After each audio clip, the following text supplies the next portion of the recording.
This program is rated PG. It contains themes and scenes which may not be suitable for very young audiences. Parental guidance is advised. Be advised that the views and opinions of the hosts and guests do not reflect those of the station.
Welcome to Usapang Bayan.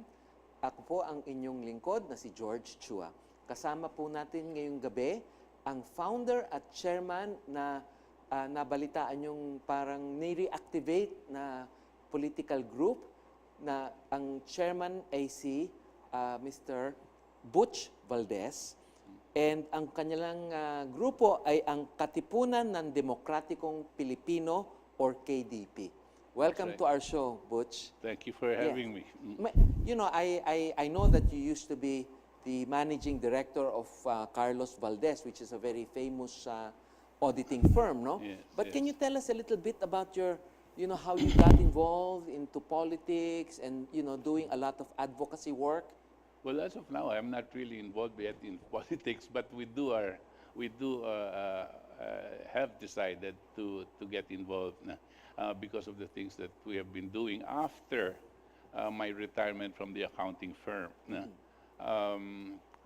But at that time, it was my experience in the accounting firm that created this interest and focus on how the economy was going, even as early as prior to the EDSA 1. We had debates and discussions with my mentors at that time, sila Bernie Villegas and so on and so forth, because I studied in La Salle. About That's a good school. I came from there also. Yeah, congratulations. But being an accountant and servicing something like 3,800 clients at that time was creating anomalies in my mind. We trained as economists and accountants to advise our clients about going this way. But inside me, the anomaly was, I was telling them what I learned, but I knew that it was not correct in terms of addressing what was going to happen. I was privileged because of additional studies, I suppose, to understand and forecast what was going to happen, not just in the Philippine economy, but also what was going to happen outside, which had a direct impact on our own lives here. And I could see that there was going to be a problem. So even then, we were already critical about the direction of the new government of Cory, where it was going to bring us. It was bringing us, well, basically the transition was from what Marcos wanted to do was to get us into a productive mode, in agro-industrial mode. But what had happened was a transformation from that mode to become a service economy. And so the direction that the country was going to go was into service and start exporting more and more and more of our people. OFWs, mga ganyan. OFWs. To my mind, even at that time, this was not going to bode well for the future of our country. Well, I guess because in economics, we all know that the multiplier effect of let's say manufacturing is much higher than that in the service sector.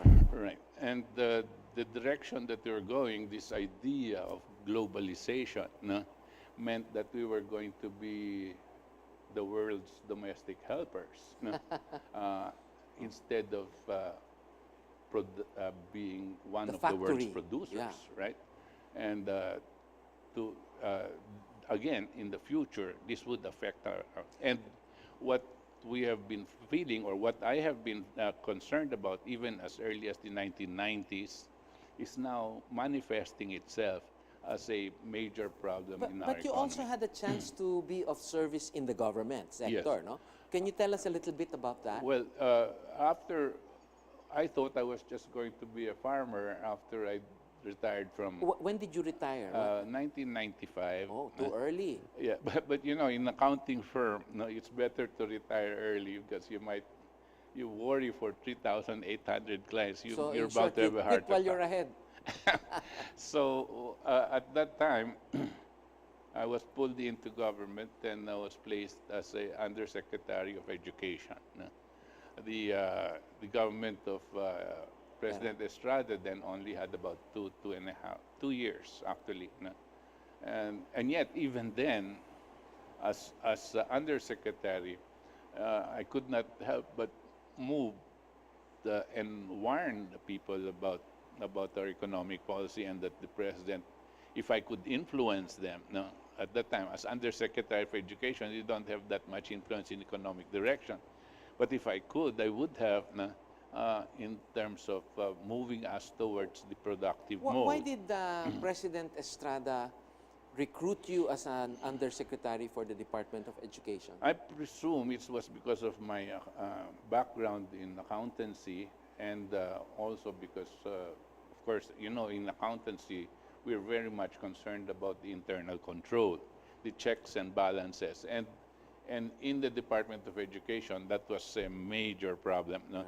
So we had to create a good system that should improve at least the direction. And I think we made our point at that time with Brother Andrew, who was then Yes. Secretary of Department. But it took us 2 years, and before that, politics got in, and President Estrada had to be removed. No? And at that time as well, no, it was not. It was also time for us to leave. No? So what were you doing after? What was the advocacy work that you were doing, because you were retired from your accountancy firm? Yeah. So after your short stint with government, what did you end up advocating for? Well, after the government, because of maybe I could not help but keep on talking. So some people started inviting me to talk shows, both television and radio, and I was talking about precisely economic matters. No? I did not want to dwell on politics, just economic policy. By that time, Gloria Macapagal Arroyo was the president, no? And I was quite critical with the direction that we were going, because as you know, even if she's an economist, there are economists and there are economists. Economists. There is a major school of economics that my generation were part of, that were schooled in the what do you call, import liberalization school, or Yes. decontrol, or all of these things about free market. There's another group of economists that focused on the physical economy. This is the physical side, which is infrastructure, production, and so on and so forth. In my studies, personal studies and research, I got myself more focused on the production type of economy. Would not you say on the, among the presidents, who would be more in that mode? Would it be President Ramos or? No, President Ramos, not at all. President Gloria, no. This is the sad part. No? The only one that would have been in that mode was President Marcos, right? And if ever, I think, if this president now understands something and opens up his mind, because I trust in his common sense, he would see the logic of why it should be on the productive mode and not on the free market mode, and That's right. the other thing is the monetarist mode.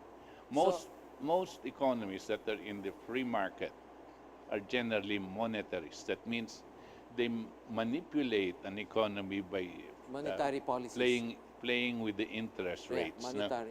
Okay, and to us, this was a big difference. No?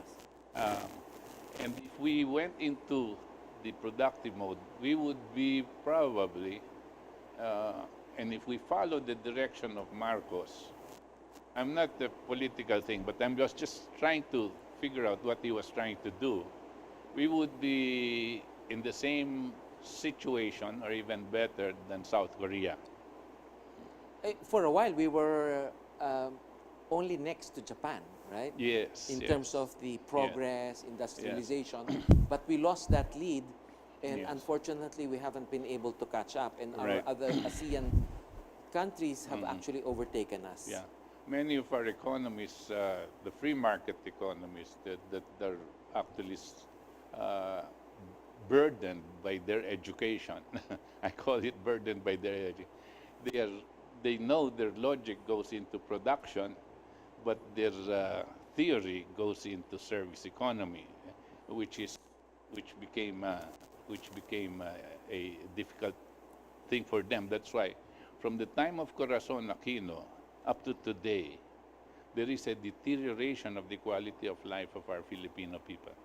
And I think the persistent or the problem we've had is a high level of both unemployment and underemployment. That's exactly what's happening. And look at all of the so-called economists that have advised the presidents from Cory Aquino down up to today. No? They are exactly the same Formula. the same thinking.